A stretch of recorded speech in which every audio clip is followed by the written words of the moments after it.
Yes, sir. In a recent interview of U.S. News and World Report, Secretary of the Treasury Blumenthal blamed our current rising inflation in a large part on our foreign trade and unions. He did, however, say that the government was little to blame. Would you like to comment on that? Yes.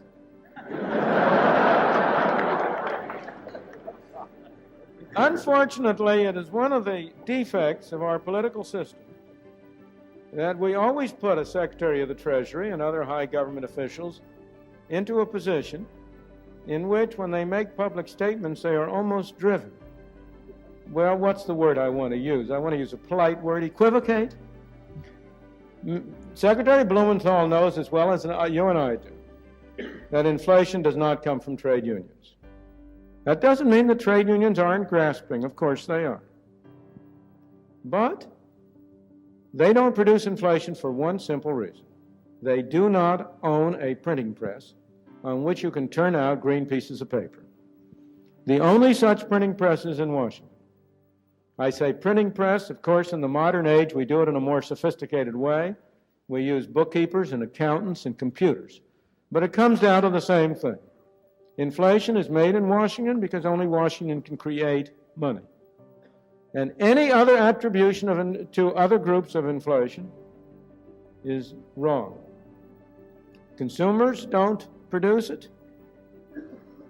Producers don't produce it.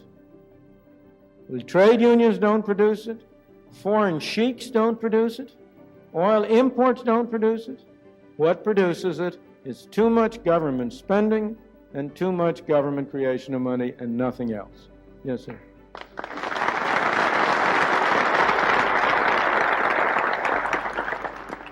Before you clap, let me point out that the reason why we have too much printed spending and too much printing of money is because you people want it. You and I. We're citizens. We run this country. If Congress has been voting higher and higher spending, why? Because it has been politically profitable for them to do it. If they have been voting higher spending and not voting the higher taxes to pay for it, why? Because it's been politically profitable to do it. We would all like to get something for nothing. And so the political process has been leading to Congress increasing spending, not increasing taxes, and financing the difference by the hidden tax of inflation. I think we are unwise. But let's not blame the others. The problem, you know, in that famous statement of the cartoonist, we have met the enemy and they is us.